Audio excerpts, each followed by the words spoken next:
Thank you. and without further ado, I would like to share a little bit about GraphLab. And as we're thinking about this conference and this event, which is a great time for us to learn from you, I thought one way of doing this is to give a retrospective of how we got here. It's been about 6 years that we've been in this project, and I thought it would be fun to talk about the road behind us and the road ahead of us. And as I thought about this, I ended up thinking about how technology evolves and how we have evolved in that context. And if I think about technology, you can often split the evolution of technology into phases, and I think about 3 key phases. First, there's the phase of possibility. Here's something that you couldn't do before that you can do now. And a great example for me is the horsey, horseless carriage. We're all riding around in chariots with horses and carriages with horses, and suddenly somebody invents a motor, and then they put it on a carriage, and it rides around by itself, but they're so overwhelmed by the experience that they decide to put a head of a horse in front of the carriage, just so that it feels more comfortable. And the great thing about the age of possibility is that it's inspiring. Something that you couldn't do before is possible now, but the issue is that you have to be an expert to use these horseless carriages. You have to be a mechanic. And some time passes and technology evolves, and you get to what I think about as the second phase, which is the phase of scalability, where we take this technology and we push it to a degree that we couldn't push before. And in cars, the default example of this, of course, is the Ford Model T, where Henry Ford scaled up from 10,000 cars in his first year to about 10,000 cars a day 2 decades later. And what characterizes the phase of scalability is a lot of things, but in a very rigid way. So that's well characterized by Henry Ford's famous phrase, any customer can have a car painted in any color they want as long as it's black. But people are not so happy with black cars. So after some time comes what I think about as the age of usability. And since I'm not just happy with a Model T, I want more than a car, I want a Cadillac. And I want great amenities associated with it, like a windshield wiper. And things that help me use this technology, like gas stations everywhere. And then things that make my life easier, like an automatic transmission, or safer, like an ABS brake. And so, as I was thinking about the history of GraphLab and the history of technology, I was thinking about these phases. First, possibility, then scalability, and finally, usability. And if we get to usability, we can get to wide adoption beyond the set of experts and enthusiasts that could use the original technology. And GraphLab itself was inspired by machine learning, because we were working on machine learning for several years in my lab when I was at Carnegie Mellon. And we can step back and think about the phases of possibility in machine learning. And this is a great example that I love. It's a Rosenblatt perceptron. And this is a great device. So the box that you see on your right is a camera that has 20 by 20 pixels. And he would show it images like triangles, circles, and squares. And as it saw his images, it moved little motors on the left and learned to classify new images. So soon he could give it new images, and we could figure out if this was a triangle, a circle, or a square. And this is possibility. Nobody could make a machine learn. And suddenly, he could make the machine learn just by itself. But that's just one example, and possibility evolves over time. And another great example is if you flash back to 1998, where Yahoo had this great idea. Let's take every web page and just classify by an expert. This is about sports, it's about football, it's about Brazil winning the Confederates Cup yesterday. And if we do this right, all a user has to do is click a few links and find exactly what they want. And then Google came along and said, forget that. There's too many web pages. Why don't we just learn a mapping from queries to what people like, what people are interested in? And that's where machine learning shows another phase of possibility. But if we think about most of machine learning today, we're really focused on scalability. And this has been the core of GraphLab for the last 6 years. How do we scale up these ideas? And needless to say, we're thinking about this in the context of big data, be it the billions of images in Flickr or the 72 hours of YouTube video uploaded every minute, which nobody watches. And this became such a big buzzword that last year there was this great New York Times article where it said, data is a new economic asset, like currency or gold. which I find kind of funny. Because it's not an asset until you extract some value from that data.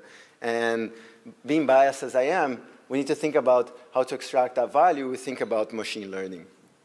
And the question here is, how do we design these algorithms at very large scale in parallel systems? And a default system that you might want to use, of course, is MapReduce, which is implemented in the open source system Hadoop, where if I have billions of, say, YouTube images, and I want to extract faces and figure out if that person is hot or not, I can just send them independently to different processors, make little classifications, and then aggregate the answers. So Hadoop is good for solving lots of independent sub-problems. And it's the big elephant in the room that we need to talk about.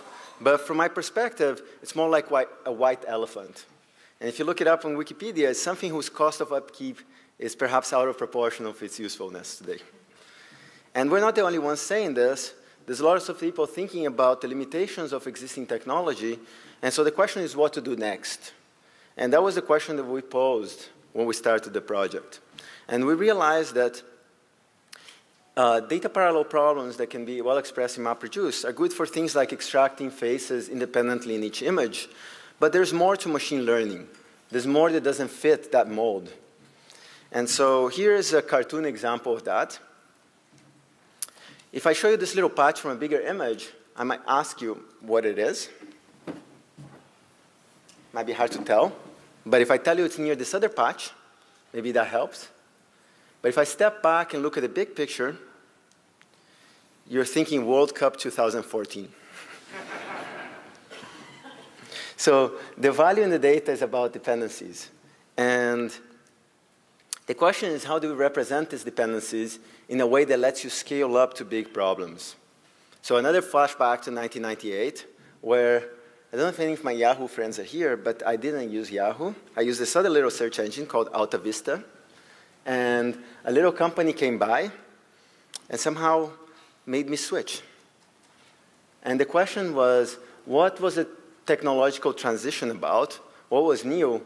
And arguably, you could say that the new thing that they had from a technological perspective was a graph algorithm called PageRank and a system to scale up that computation to really big graphs. And so our belief is that the next phase for us, this next phase for technology is thinking about graph data, structured data in this way. And graph data is not just about social media, but it's also about relationships between things in science, advertising, the web, and beyond. Because it captures relationships between people, products they buy, ideas that they have, things that they share, and beyond. And the graphs that people have been using GraphLab for these days have hundreds of billions of vertices and edges with lots of rich metadata. So just to give you an example of how graphs go beyond just a social network graph, you can look at Facebook graph, and you'll notice that, of course, there's a friend relation that connects together people, but there are other relationships. For example, pages that you liked, or articles that you posted, or things that you shared. And so this set of relationships form a graph with lots of metadata and lots of annotations. And the question is, how do we do machine learning on this type of data? So let me show you a few examples. They're cartoon examples of machine learning algorithms. So let's say that I have a large database of images, and I label this face as being my grandmother's face. And I want to propagate that through the database of images, and I realize there's this new one whose similarity is not good enough to make a strong prediction. What can I do about this?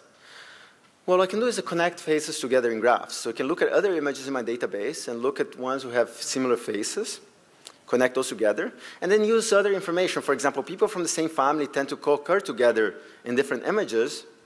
So if I add those co-occurrence edges, maybe I can make even better predictions. By propagating information through this graph and being able to say this picture is of my grandmother.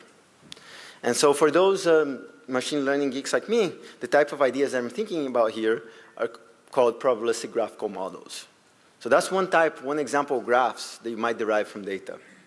But perhaps about half of our users today of GraphLab use it to build recommender systems. And this is a well-studied problem where the graph is between people and products that they like or things that they're interested in. So for example, let's take this user whose favorite movie is Women on the Verge of a Nervous Breakdown. Great movie. He also likes The Celebration, City of God, and Wild Strawberries. What other movies would you recommend to this user? It might be a little hard to tell, but thankfully there are other users like him who have liked similar movies and have also liked movies such as La Dolce Vita, so perhaps La Dolce Vita is a good recommendation here. So here you see a graph that connects people and movies. And the type of algorithms that we use here are called latent factor models or non-negative matrix factorization. So let me show you one more cartoon example here. So let's say that I have a large social network and I want to figure out how to advertise to different people. One way of thinking about this is by looking at their political bias. So I can label some people's posts as being liberal and others as being conservative in order to make predictions about people's political leanings. And you can use that classifier to go around the social network and classify different people's basis on their interests. But the problem is that most people in the social network are kind of like me. They don't post anything. And so the question is, what do you do? Thankfully, we have a graph, a social graph, and you can connect people together in a social graph, and we can propagate information from people that we know to those that we don't know much about. And this propagation allows you to make better predictions, and the type of algorithms you might do here are things like semi-supervised learning or transductive learning.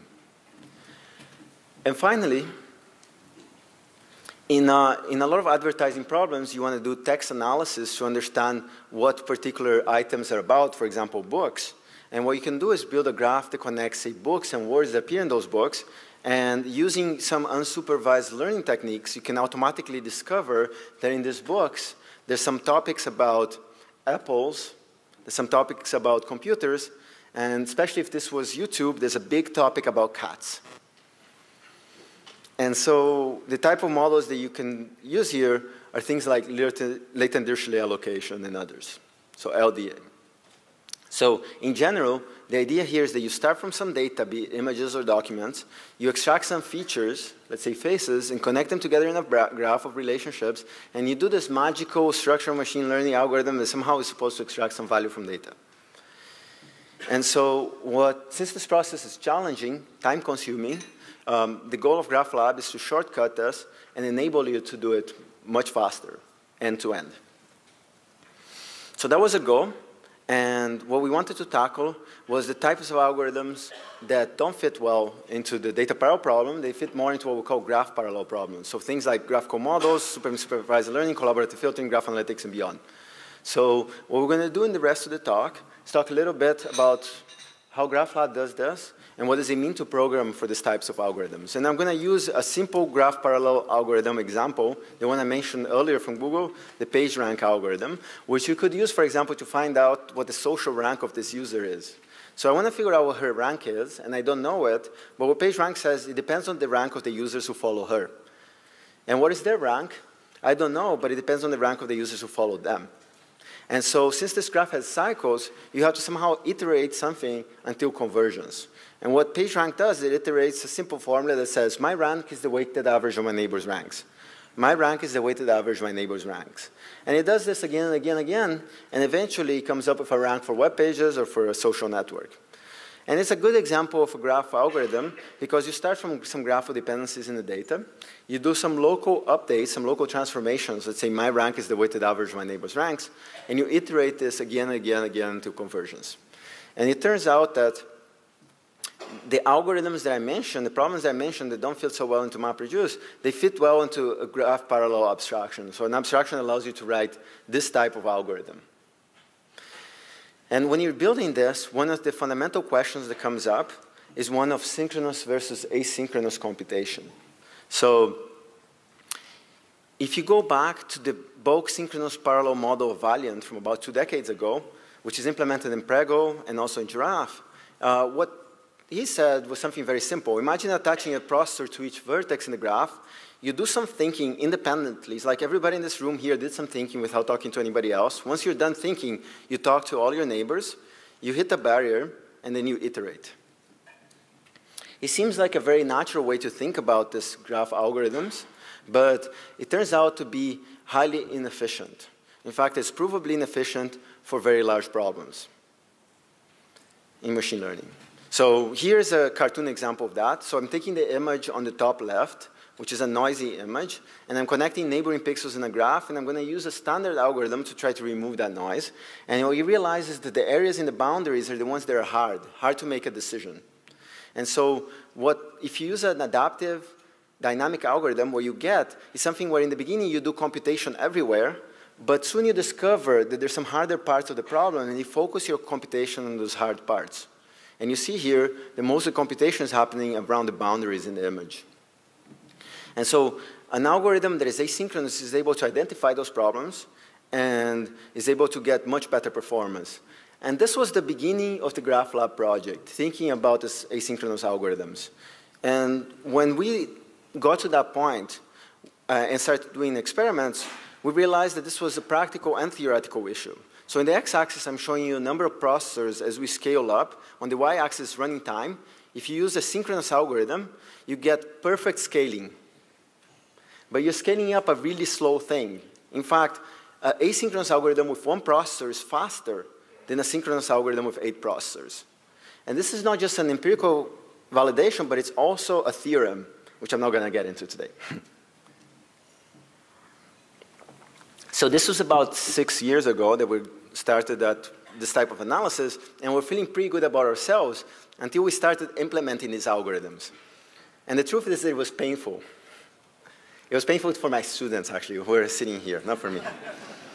It's a totally painless process. And so it was so annoying that we decided to build a little system for our lab so we could implement this kind of algorithms at scale. We called that system GraphLab.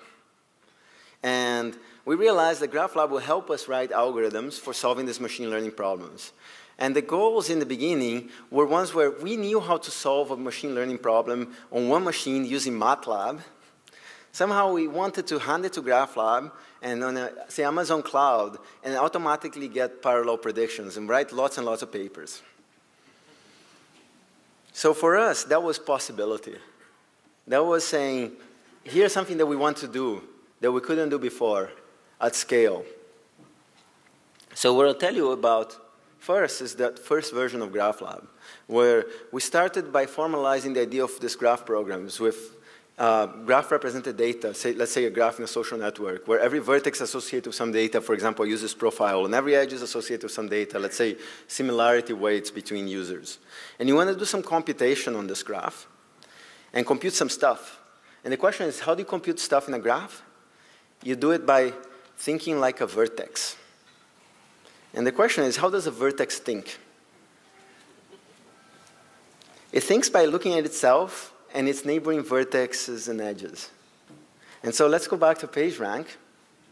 So how do I think? I look at my neighbors' ranks currently. Then I recompute myself as the weighted average of my neighbors' ranks. And if my answer has changed enough, I go back and I tell my neighbors that they need to recompute their value. And this is an example of dynamic computation. And so what GraphLab 1 allowed us to do is to do this kind of computation very easily. You wrote this update functions, and they get automatically parallelized for you, scheduled and prioritized in all sorts of different ways. And one of the issues that came up in the process, which, being kind of theorists and machine learning guys, we weren't thinking about this too much, was the idea of race conditions. Race conditions. So the issue here was that if the red vertices are operating parallel, and you start executing the blue vertex, they might modify data on neighboring nodes at the same time. And then you can end up with a race condition.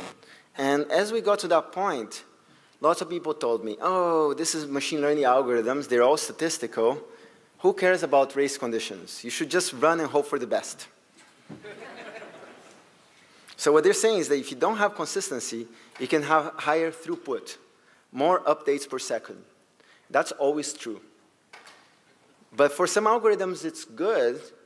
And for some other algorithms, you can have potentially slower conversions or even diversions.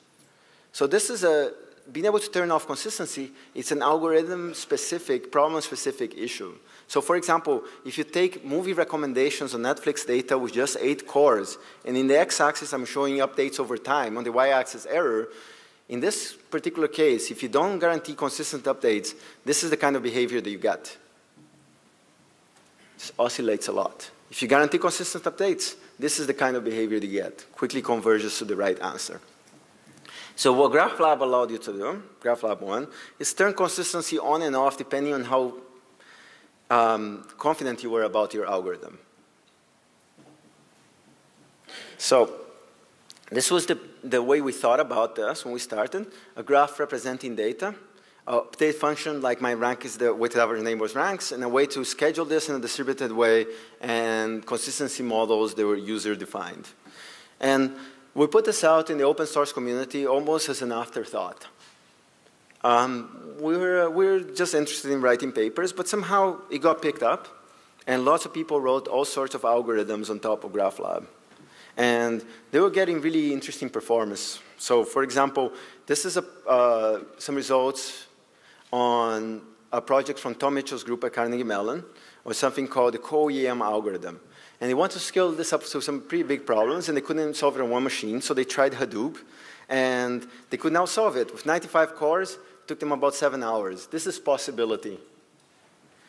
But 7 hours can get long, and they tried GraphLab, and with 32 C2 machines, it took about 80 seconds. So this was about 0.3% of Hadoop time. So stepping back and thinking about the first version of GraphLab, what we realized is that many machine learning algorithms can be written as these vertex programs, and asynchronous executions and consistency models are fundamental to think about these algorithms. And we're feeling a little too good about ourselves at that point, I would say. And we said, what is the biggest graph that we can download in the open source kind of domain, public domain, to try out and show off to our academic friends? And this was a graph of about 1.4 billion vertices and 6.7 billion edges, which seems pretty small today, the Alta Vista web graph from 2002. And GraphLab 1 just did not scale. It did not do well. You might as well have used Hadoop at the time. And so, being defeated, we decided to step back and see what the issue was. What was the problem? And the problem is that this was a natural graph. A graph that resolves from a naturally evolving phenomena, like a social network. And natural graphs have interesting properties where existing distributed systems have terrible performance issues. And the problem is that GraphLab 1, Prego, high-performance computing systems typically assume that graphs are relatively uniform. With small degree vertices, they're relatively easy to partition among machines. But natural graphs are nothing like that. They have this very high degree vertices that follow a power law degree distribution, and they're very hard to partition across machines. So let's talk about high degree vertices for a second. If you take the web graph, what I'm showing in the x-axis is the degree of a vertex, on the y-axis, the number of vertices of that degree. So on the rightmost, you have Google. Somewhere in the middle there, you have, let's say, Alta Vista. And then from the far left, you have Carlos Guestrin. And the top 1% of the vertices are associated with about 50% of the edges. So that's very high degree. And this is not just an issue in the web graph. If you take a social network graph, you can have very popular people that are connected to many, many others in the social network. If you take a movie recommendation system, you can have a popular movie that many people watched, so it's connected to many people. If you take a machine learning problem, you have something called a hyperparameter, which is connected to many of the vertices or all of the vertices in the graph. And in text analysis problems, you can have a popular word that appears in many, many documents. And so what this leads to is star-like motifs in graphs, where you have, let's say, a popular person with many followers. And this can be really bad for distributed systems. And the reason here is that most existing systems, they partition vertices among machines. Imagine you have a social graph, and you're partitioning users across machines. It's a very natural thing to do, and you end up cutting edges, relationships between users, and the amount of communication that you have to do is linear in the number of edges cut. And the problem is that even if you could solve the NP-hard graph cutting problem, in natural graphs, there's no cheap edge cut. And existing distributed systems and graph cutting systems like Metis don't scale up to these big graphs. And so because of these issues, GraphLab 1, Prego, and systems built by folks like Twitter, Facebook, and others use what's called hash partitioning, which is a fancy word to say they randomly assign people to machines. And proof by PowerPoint, you cut a lot of edges. So here's my only equation for this talk. In fact, you can easily prove that if you have P machines, you're going to cut 1 minus 1 over P edges. So if you have 10 machines, you're going to cut 90% of the edges. If you have 100 machines, you're going to cut 99% of the edges. And so you might as well use MapReduce. There's no advantage of having that graph structure explicit. So that was our wall. We understood our wall. We understood the issue that GraphLab and Prego were having in these natural graphs, this poor performance due to bad partitioning. And that led us to develop GraphLab 2, which was codenamed PowerGraph. And the focus there was scalability. So if GraphLab 1 was about possibility, GraphLab 2 is about scalability. So start thinking about what GraphLab 3 is about. And so the notion here was, if you step back and look at these machine learning problems, like PageRank, for example, they typically split into phases. First, I gather information about my neighbors. What is the current rank? Then I use it to change my own value. My rank is the weighted average of my neighbors' ranks. And then I signal my neighbors and tell them to recompute something in what we call a scatter phase. So that means a computation can be broken down into a data parallel, MapReduce style computation over my neighbors, which we call the gather phase, which is then leads to a local application of that value, and then leads to a data parallel scattering of information about my neighbors. And this led to the gather, apply, scatter model of GraphLab 2, which we call the GAS decomposition. We're terrible at acronyms. And it turns out that many machine learning algorithms fit into the GAS model. So graph analytics, inferencing graphical models, matrix factorization, collaborative filtering, clustering, LDA, and many others. And one of the key insights here is that when you use the the GAS model, what you end up doing is not assigning vertices to machine and cutting edges, but you're assigning edges to machine and cutting vertices. So vertices get replicated among machines. And communication now is linear in the number of machines a vertex lives in, and this is called the vertex cut problem. And percolation theory suggests that it's possible to have a low-cost vertex cut even for natural graphs. And so what GraphLab 2 did is come up with some streaming graph cutting algorithms for vertex cuts that scaled up to really big graphs and provided an order of magnitude performance gain. So if we show you some early results from GraphLab 2, what we're showing here is the Twitter graph from 2010 for about 40 million users and 1.4 billion edges. And we're running PageRank on this graph. On the left side, I'm showing communication, right side running time. And we see the GraphLab 1 had to do a lot of communication, which led to a long running time. If you implemented Prego and Piccolo, you had reduced communication, which led to a reduced running time. But with PowerGraph, GraphLab 2, we could reduce communication much further and provide an order of magnitude reduction in the running time. And this was the big gain with a second version of GraphLab. And the second version was a much more robust, scalable system. It wasn't just about abstraction. It wasn't just about writing papers. We started to notice that we had a community, and we started to support the community. And we launched this a year ago at the workshop here. And it was built on standard cloud infrastructure. And we had a bunch of boxes that did things like graph computation, as well as MapReduce and some other things you might need. And it was abstracted away in the GraphLab API in C++. And on top of it, there's a bunch of toolboxes for doing things like graph analytics, collaborative filtering, graphical models, clustering, text analysis, and computer vision that were written on top of that API. And if we talk to our users, to GraphLab users, I would say initially, most people use GraphLab because they were interested in these algorithms for machine learning that scaled up to big problems. So most people just program directly by using these APIs, so these toolboxes. And it was great. Some people were writing their own toolkits, and we're announcing today a few toolkits written by other groups, and a few of you were brave enough to hack into the GraphLab source code itself. And it was exciting. It's been very exciting last year.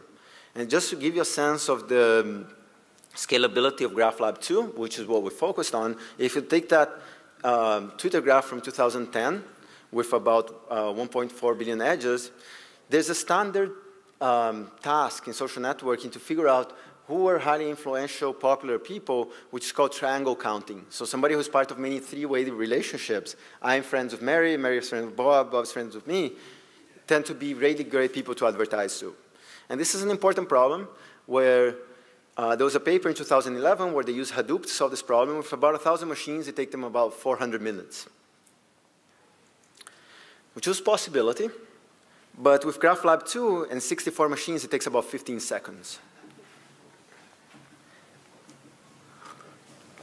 And this is not just because Hadoop is in Java and GraphLab is in C++. Or even because GraphLab keeps a lot of stuff in memory and Hadoop uses disk a lot.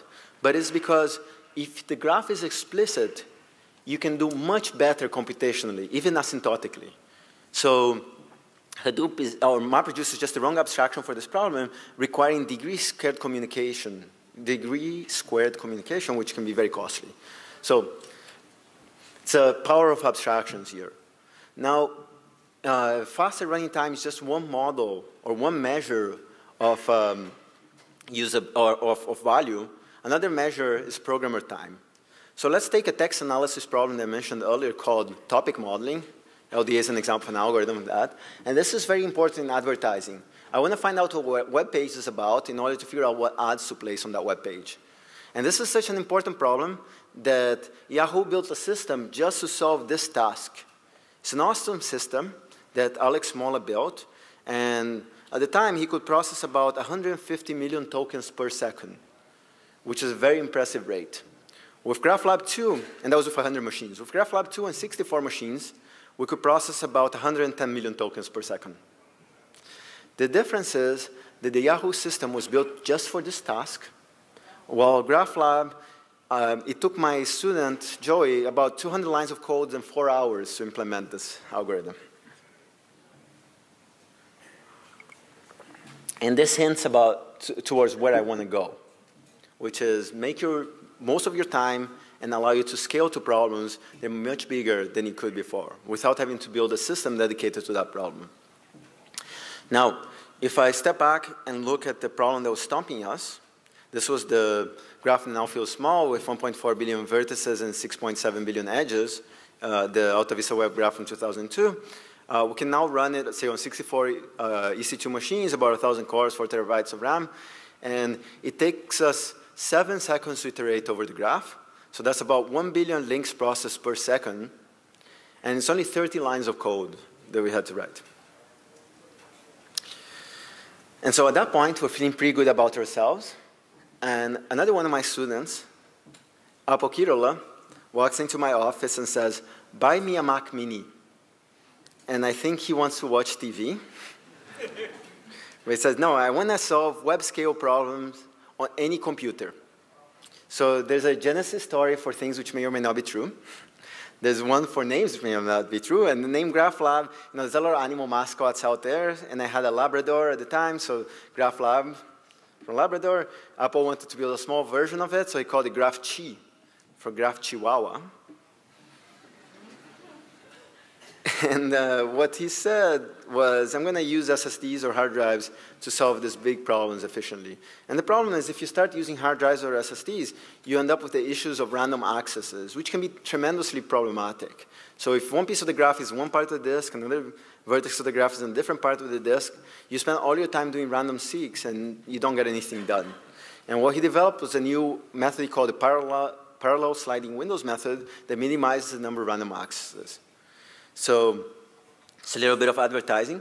Apo's going to give an overview talk on our project, I think this afternoon. But just give you a sense of the performance. If you go back to the triangle counting problem with about 1,000 Hadoop machines, takes about 400 minutes. GraphLab 2, 64 machines, takes about 15 seconds. Apo can solve this on a Mac Mini in only 59 minutes.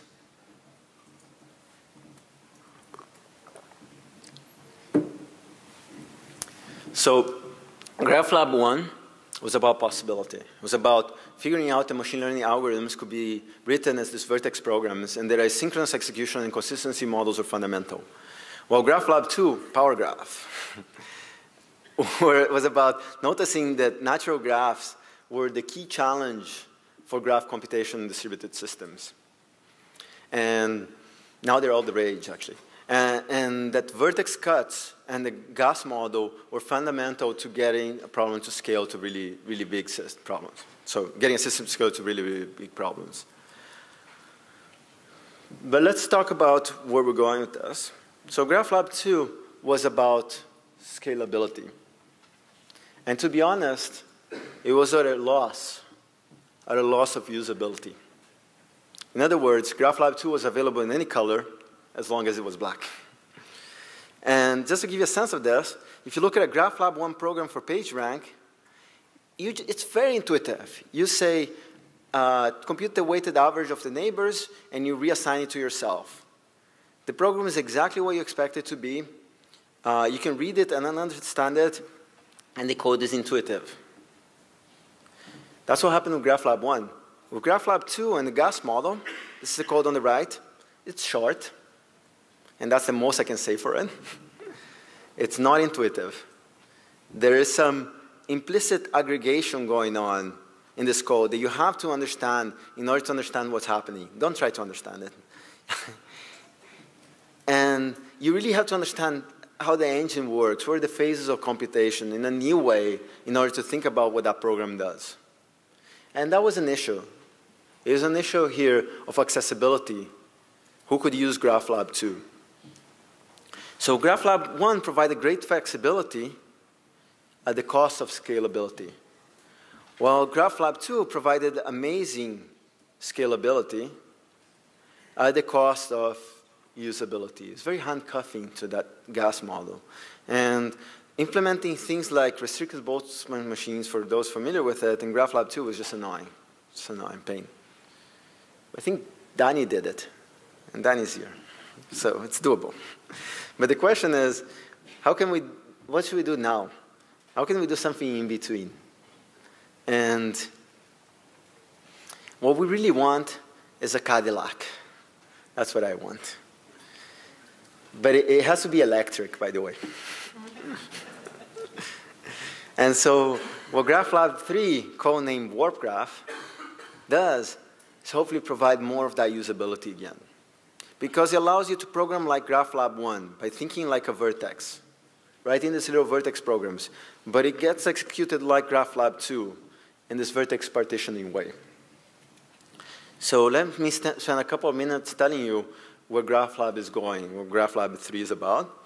And what we've noticed is that what we can do is expose fine-grained, highly parallelizable iterators inside these update functions. So if you take the PageRank equation, which basically says, my rank is the weighted average of my neighbor's ranks, if you write that as a code, what we're doing is updating my value to be some aggregate, some weighted average of my neighbors. So why not write that as a standard iterator that we're familiar with, for example, MapReduce over neighbors, if I'm just computing an average. So here's a program that you could write that's quite intuitive, update my value to be the weighted average of my neighbor's values. I can read it, I can understand what's happening. And what GraphLab 3 is doing, and actually the version 2.2 now is doing, is exposing this highly parallelizable neighborhood iterator. So for example, we can have a MapReduce over neighbors, which represents the gather operation. You can have a parallel transform over edges that allows you to do something like the scatter operation. And you can have a broadcast function that allows you to do things like scheduling over neighbors. Well, we have mood lighting now. Watch that hand. And so in addition to this, GraphLab now unifies our model with what's called a parameter server, for those familiar with it, which is basically a distributed hash table where you can have global variables, where you can read and write keys beyond what's in the graph. So this is how we think about computation now, these parallelizable local iterators and this global distributed abstraction. Okay, we don't have mood lighting anymore. I have a headache. So GraphLab 2 is just extremely more expressive. It allows you to represent more easily any GraphLab 2 program, but it can do more. So you can do a sequence of multiple gathers rather than just gas model. You can do a scatter before a gather. So if a gather plus scatter was a gas model, you can think about what this is, the SAG model. And you can even do conditional execution. So for example, you say if some condition, do something, if some other condition, do something else. And so it's a lot more flexible. But the problem here is that the gas model allowed us to scale up to really big problems because we knew how computation was going to happen. It was going to happen in the scatter phase, in the supply phase, in the scatter phase. It was very repeatable and very predictable. GraphLab 3, because it has conditionals and everything else, you can't really tell what's going to happen. You could do a scatter gather, transform gather. And once you have unpredictable computation, the risk is high latency. And so you can spend all your time waiting for a reply. So the analogy here is, you ask somebody on a date, and you just sit by the phone all the time waiting for that person to call back. And so you need a way to hide that latency, and the best way that we know is to do something else while you wait. And so what we're going to do is create thousands of user threads that allows us to do many things while we wait. And this is in the spirit with the Grappa talk that we're going to hear from Mark today, I think this morning. But the problem here is that this can be a significant performance bottleneck because you can spend a lot of time context switching. In fact, the OS requires tens to hundreds of thousands of cycles to do context switching, and this can be extremely problematic. And so what GraphLab 3 does is provide a novel user threading that allows you to do about 8 million context switches per second on a machine, which is about 100 times faster than the OS. So that's why we can use those simpler to write, easier programs. And just to give you a sense of scaling, if you look at the PageRank algorithm, in GraphLab 2, as you increase the number of machines, you get some nice performance scaling. In GraphLab 3, you get, at worst, about 25% slower performance. So you get a little bit of a hit, but with much easier to program abstraction. However, let me note that this is a problem. PageRank on this graph is a problem where asynchrony is not so fundamental. In a problem where asynchrony is much more fundamental, for example, if you run graph coloring on this graph, things get better for GraphLab 3.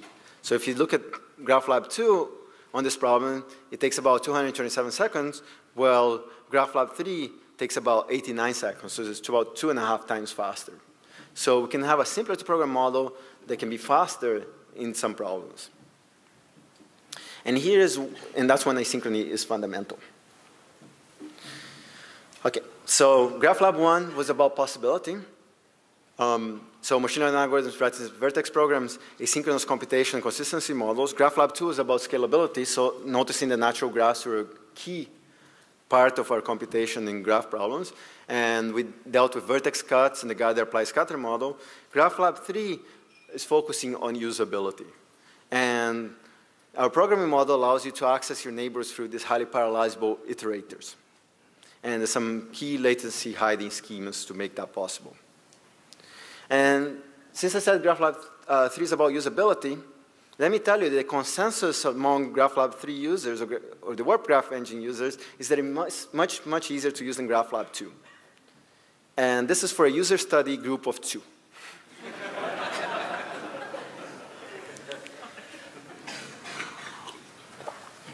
Those are beta testers, but I'm proud and excited to tell you that we're releasing GraphLab 2.2 today, which includes the Warp Graph Engine with much easier to program abstraction.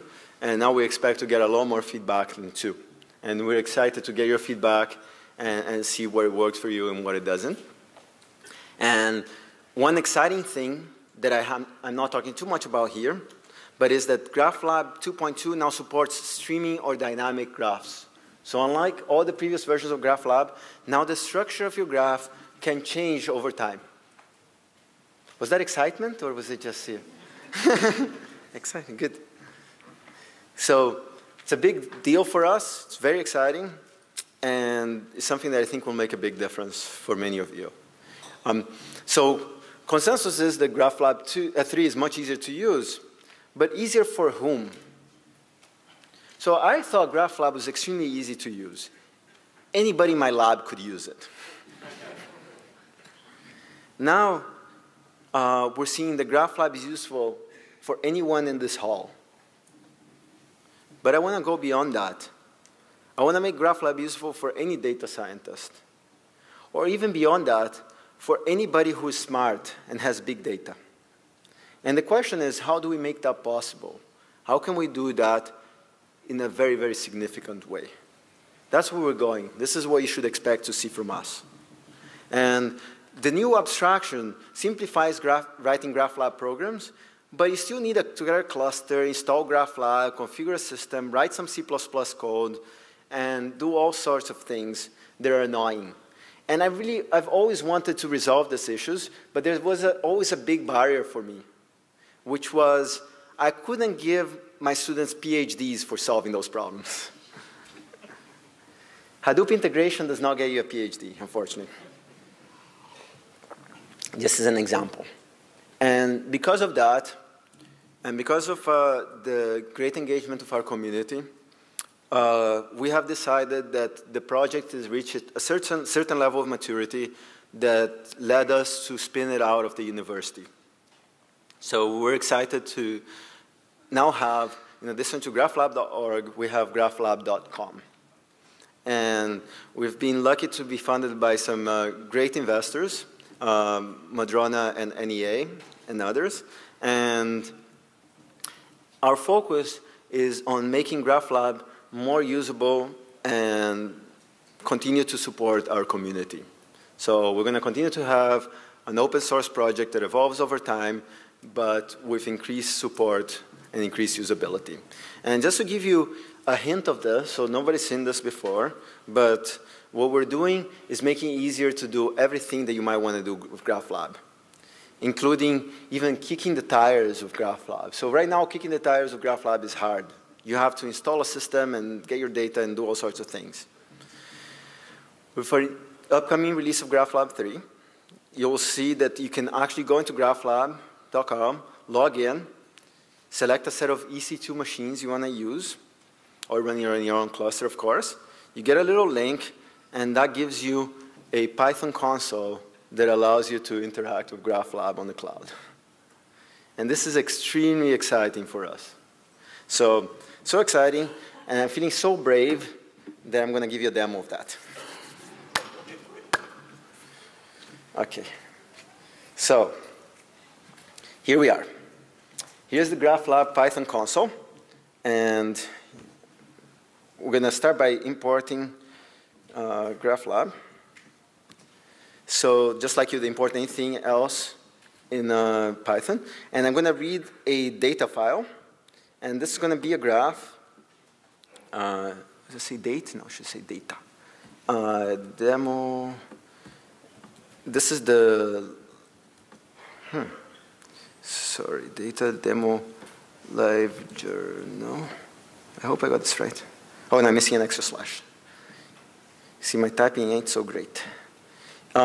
So this is the live journal for those remembering the olden days of blogging. This is live journal graph, and I'm going to be reading it into GraphLab. So GraphLab, I'm going to start a new graph. Ooh. Autocomplete is good. This is one of the usability features.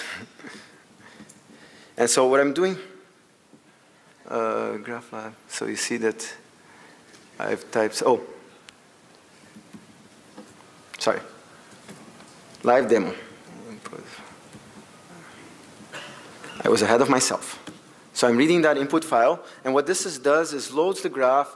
We're using, I think, 31 EC2 machines here that we're able to acquire this morning, and I'm reading the graph in a distributed way into this EC2 machines, and this graph has about 4.8 million vertices and 68 million edges. So it's a relatively kind of medium-sized graph, not a huge graph.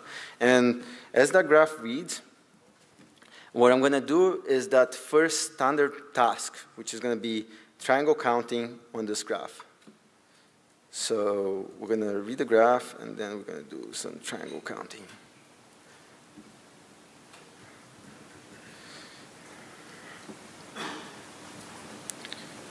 If we read the graph. Okay. Well, I'm going to keep typing here and hope that this works.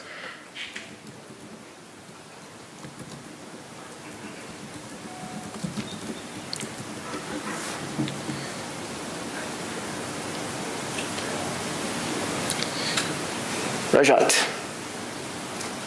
where is my friend? Team member. I have lost an EC2 instance. Okay, should I just start the dashboard again? Give me a minute to recover the EC2 instance. Okay.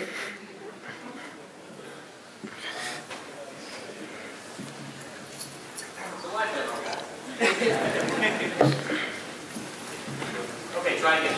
Try again, from the beginning? From the graph equals, from instantiating the graph. Okay, we instantiate in the graph. Pretend that nothing happened. Wait, did I redo that? Okay. No? Okay, apparently not. Okay. Come to our table, you can watch the demo. let me try again. Should I try again? Yeah. Otherwise, I'll show you a video of the demo.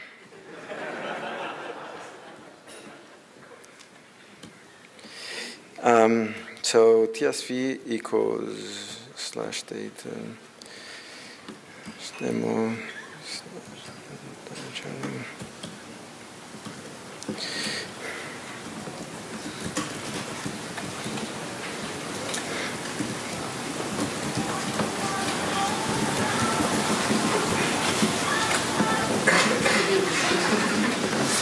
Okay, should I try? Yes, no? Oh! Woohoo! That looks promising.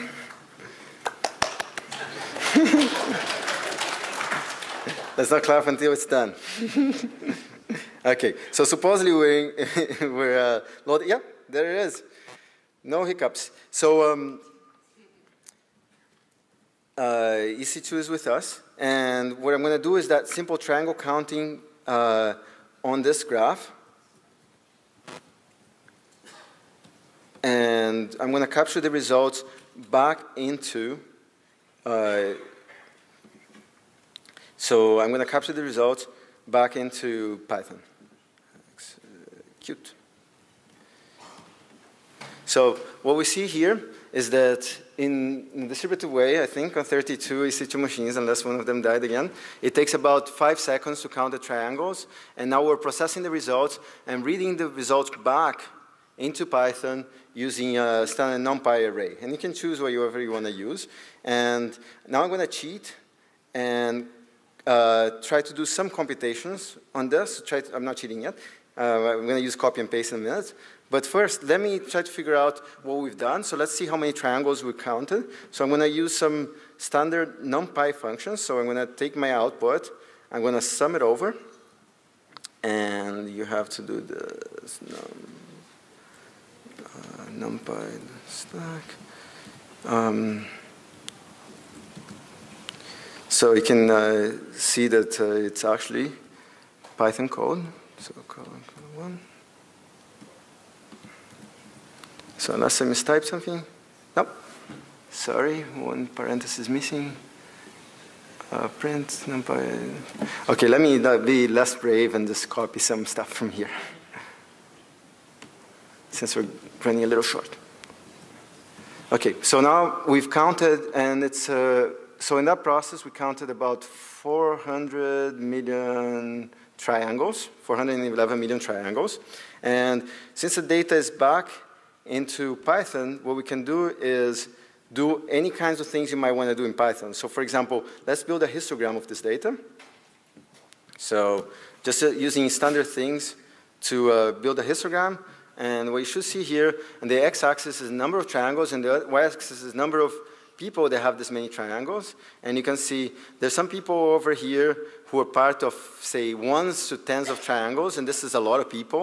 This is hundreds of thousands of people.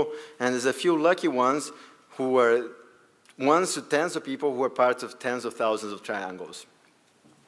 So, and since the graph is loaded to GraphLab, one great thing about GraphLab 3 is that you can do multiple types of computations on the same graph without restarting GraphLab. So this is one thing that was quite different from the previous version. So as a demo, I'm going to run PageRank on the same graph without doing anything else. We're just calling it on the same graph that we had before.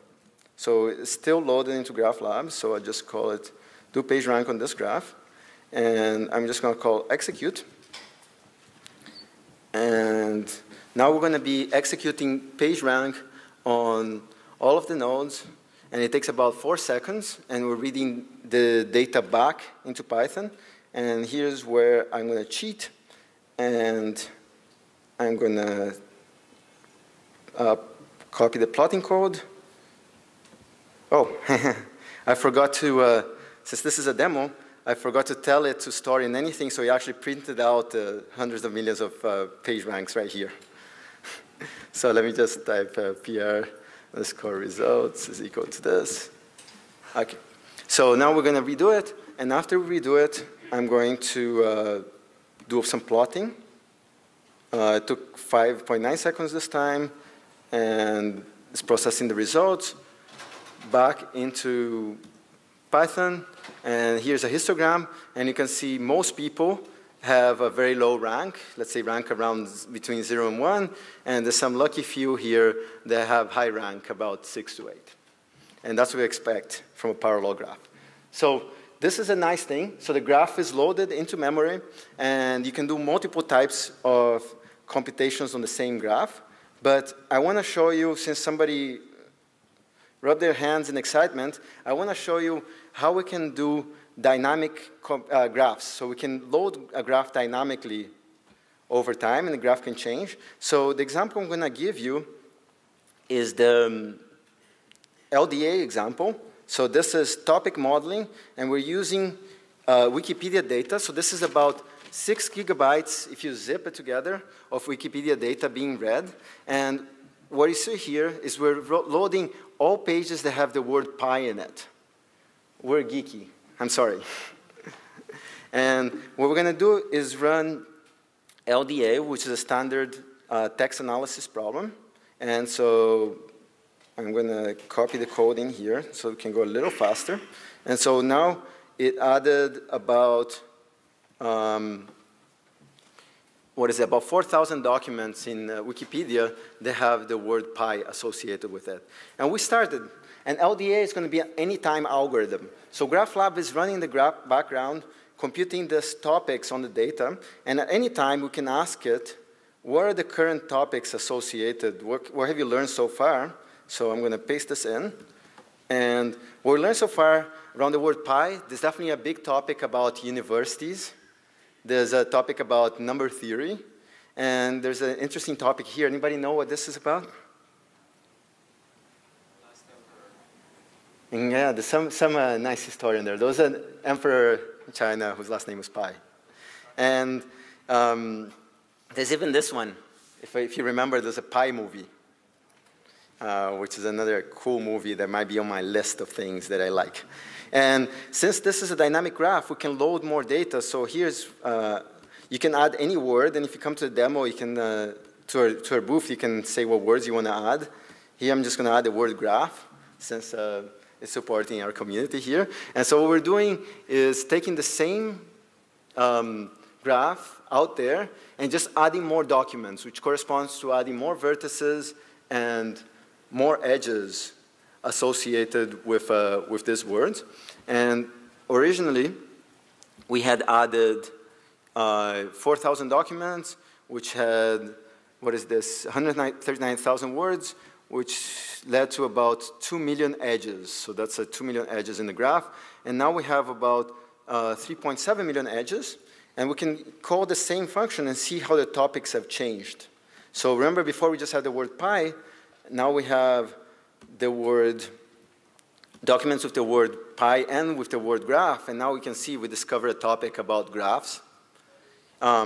There's other topics. There should be one here about social networking, which social, if it hasn't come up yet, it comes up as it starts iterating over the data. And you will see if you come to the demo here, this one here is emerging about data, networking, and other things from the topics related to graphs. So here we are.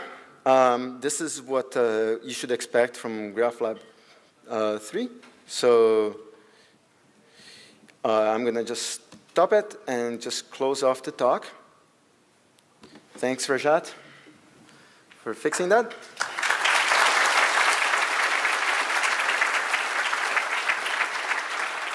So, creating ideas of GraphLab on one machine, just GraphG or GraphLab in the cloud, so you can either run it on a single machine or single workstation, or you can run a cloud-based system, reading your files from HDFS or other related file systems. You can use Yarn or MPI. There's lots of possibilities here. And on top of it, we have a runtime which uses the Warp engine and has a distributed data structure that lives over time, which is abstracted away in the C++ library, which on top of it has our toolkit that you know and love, so things like social network analysis, collaborative filtering, recommender systems, and beyond. And it also adds new ETL tools and Python and Java bindings, which allow us to do things like the interactive console that I showed you. So this is what you should expect to see. And since we have the ability to support more usability, and the idea to do things like Python consoles and other languages and make it easy to try it out and use it on your own system, we can also help you support your participation. And we're doing that by moving to GitHub. So you should get GraphLab from GitHub from now on. We're going to provide new toolkits. So you should see a demo today of the Cloud CV toolkit that some folks have implemented in the context of computer vision. And we're going to have continued engagement through the open source community. And so we're using that to do the community development and to inform the development of GraphLab. So the most important thing for us is to get your feedback and help us decide where we're going. Where should we go? What should we do next? What's important to you? And if you find somebody with this shirt today, please come and tell them what you care about and what's important to you and what you need. And another way of doing this that would be very helpful for us to define the future of GraphLab and to help for you to influence us is for you to go and do our survey, which just asks for some ideas. It only takes a couple minutes. If you go to graphlab.org/survey, or we have some Chromebooks in the back there near our stand where you can fill in and tell us what you want to see in the future versions of GraphLab. And just for extra motivation, you can win an iPad, you can win a Chromebook, or you can win a Kindle, depending on what kind of technology you're most excited about. And on top of this, you might ask how to engage, so you can engage the open source community. But we're also selecting a set of strategic partners. And some of you are already in our strategic partner group, but we want to do about a dozen engagements in the coming months, where that will help define where we're going and hopefully will help provide value to your company.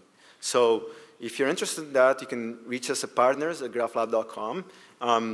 We'll work together to make GraphLab viable in your system for your needs and use that to fall back and provide more value for the version that we use with the community and with everyone else. So if you're excited, just reach us there. And let me just take 30 seconds here to close by saying that